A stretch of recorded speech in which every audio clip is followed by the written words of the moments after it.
Hello students, good morning.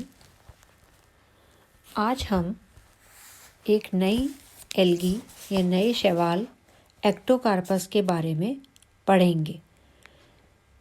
जैसा कि हम जानते हैं, एक्टोकार्पस एल्गी के वर्गीकरण में जो हमने फ्रिश के द्वारा दिया गया वर्गीकरण पढ़ा था, उसमें फियोफाइसी क्लास में पाया जाता है। ये जो क्लास है, इसके शैवालों को हम ब्राउन एल्गी या भूरे शैवाल के नाम से भी जानते हैं। और इस क्लास के कुछ मेंबर्स जो हैं वो बहुत बड़े साइज़ के हो जाते हैं, विशाल आकार के हो जाते हैं, जिन्हें हम सामान्यतया केल्प नाम से जानते हैं। केल्प कहलाते हैं वो। अगर हम इसकी सिस्टमेटिक पोजीशन की बात करें तो एक्टोकार्पस जो एल्गी है वो एल्गी डिवीज़न में आती है। क्लास इसकी फियोफाइसी है। फियोफाइसी के जो ऑर्डर्स हैं उनमें से ये एक्टोकार्पेल्स ऑर्डर का मेंबर है। और कार्पेल्स में एक्टोकार्पेसी फैमिली है, और फैमिली में ये जीनस एक्टोकार्पस। और इसकी स्पीशीज़ हम कोई भी स्पीशीज़ यहाँ पे लिख सकते हैं, जैसे यहाँ मैंने इंडिकस लिखा है। तो ये इसकी सिस्टमेटिक पोजीशन हो जाती है। और सिस्टमेटिक पोजीशन के बाद हम एक्टोकार्पस एल्गी की अकरेंस के बारे में पढ़ेंगे। एक्टोकार्पस एल्गी इस तरीके से दिखाई देती है, और ये ज़्यादातर सभी जगह पाई जाती है, लेकिन समुद्री जल में ये बहुतायत से मिलती है, मतलब लवणीय जल में पाई जाने वाली जाती है। फियोफाइसी जो क्लास है उसमें लगभग 240 जीनस हैं, 240 वंश पाए जाते हैं, और इसकी लगभग 1500 जातियां पाई जाती हैं। ये ज़्यादातर समुद्री जल में मिलते हैं, और इसकी कुछ जातियां समुद्र में जो छिछला पानी होता है, लिटोरल वाटर है, उसमें ये आधार पे या कहीं सबस्ट्रेटम पे चिपकी हुई मिलती हैं। एक्टोकार्पस की कुछ कई स्पीशीज़ जो हैं, कई जातियां जो हैं, वो अटलांटिक कोस्ट पे लिटोरल और सब लिटोरल रीजन में मिलती हैं। अटलांटिक कोस्ट पे ज़्यादा मिलती हैं, पैसिफिक कोस्ट पे कम मिलती हैं। इंडिया में ये वेस्टर्न कोस्ट पे पाई जाती है, जो पश्चिमी किनारा है उस पे ज़्यादा पाई जाती हैं। और जो रॉक्स हैं उन पे जो सी प्लांट्स या तो रॉक्स पे चिपकी हुई मिलती हैं, या जो सी प्लांट्स होते हैं उन पे भी ये एपिफिटिकली प्रेजेंट होती है, एपीफाइट के रूप में पाई जाती है, अधिपादप के रूप में ये मिलती है। जैसे एक्टोकार्पस अरेबिकस, ये एक एपिफिटिक एक्टोकार्पस स्पीशीज़ है। भारत में इसकी लगभग 16 जातियां रिपोर्ट की गई हैं। इनमें से 9 तो फ्री स्टेट में, और 7 जो हैं वो अधिपादप के रूप में या एपिफाइट के रूप में अपना जीवन व्यतीत करती हैं। भारत में पाई जाने वाली मुख्य स्पीशीज़ जो हैं वो हैं Ectocarpus coniferus, Ectocarpus filifer, Ectocarpus indicus, Ectocarpus arabicus, Ectocarpus conizer. ये इसकी कुछ कॉमन स्पीशीज़ हैं जो इंडिया में पाई जाती हैं। अब हम इसके थैलस की बात करेंगे। एक्टोकार्पस में जो सुकाए है, जो थैलस है, वो किस तरीके का होता है। तो जो ब्राउन एल्गी हैं, जिनमें एक्टोकार्पस एक इम्पॉर्टेंट मेंबर है, उसमें एक सरल तरीके का थैलस पाया जाता है। और ये जो थैलस हैं वो छोटे, जैसे एक्टोकार्पस फिलिफर है उसमें 1 मिलीमीटर का हो सकता है, या कई बार ये 10 सेंटीमीटर या उससे बड़े थैलस भी इनमें पाए जाते हैं। एक्टोकार्पस का जो थैलस है वो हेट्रोट्राइकस होता है। हेट्रोट्राइकस का मतलब इसमें दो तरीके के तंत्र पाए जाते हैं, दो तरीके के सिस्टम पाए जाते हैं। It is differentiated into two system. One is prostrate, means rhizoidal system, and the other one is an erect or branched main thallus body or main branch system. तो जो प्रोस्टेट सिस्टम होता है, जो श्यान system है, जो आधार पे चिपका हुआ रहता है, वो ये राइजॉइड्स द्वारा आधार पे चिपके हुए होते हैं। और प्रोस्टेट सिस्टम से कई इरेक्ट ब्रांचेस जो हैं वो ऊपर की तरफ ग्रो करती हैं और इरेक्ट सिस्टम का निर्माण करती हैं। ये जो शाखाएं हैं ये ब्रांच्ड होती हैं, जो इरेक्ट ब्रांचेस हैं वो ब्रांच्ड होती हैं और इन पर दूसरी जो लेटरल ब्रांचेस हैं वो उपस्थित होती हैं। तो इन शाखाओं और जो मुख्य जो ब्रांच है, मेन ब्रांच और जो लेटरल ब्रांचेस हैं, उनकी जो एपिकल सिरे हैं, जो डिस्टल एंड्स हैं, वो मेम्ब्रेन के समान, वो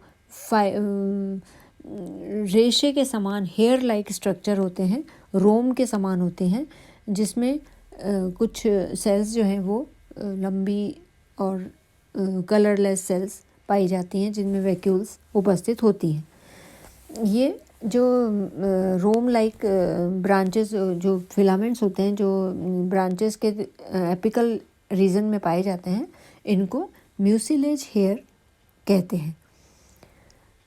जो म्यूसिलेज है वो एक्टोकार्पस में इसका बहुत कंट्रीब्यूशन होता है, बहुत कार्य करती है। जैसे ये एपिफाइट्स से इनकी रक्षा करती हैं, जैसे ये जो थैलस है उसमें एक अवशोषक, जो एब्जॉर्बेंट ऑर्गन है, उसकी तरह काम करती हैं, शॉक रेजिस्टेंट होती हैं और जो तेज़ लाइट होती है उससे ये पौधे का बचाव करते हैं।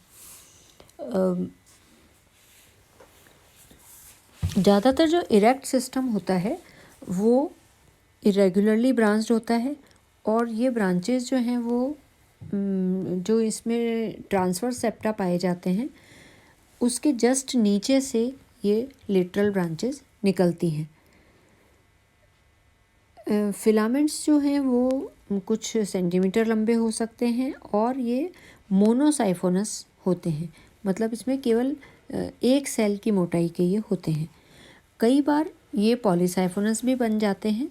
अगर इसमें इनकी कोशिकाओं में कुछ वर्टिकल डिविजन्स होते हैं तो ये पॉलीसाइफोनस भी बन जाते हैं। कुछ स्पीशीज़ में जो बेसल मेन जो इरेक्ट फिलामेंट है उसका जो बेसल पार्ट है उसमें राइजॉइडल ब्रांचेस निकलती हैं और इस तरीके से ये थैलस इसमें सिंपल तरीके का, सरल प्रकार का एक थैलस या सुकाय पाया जाता है।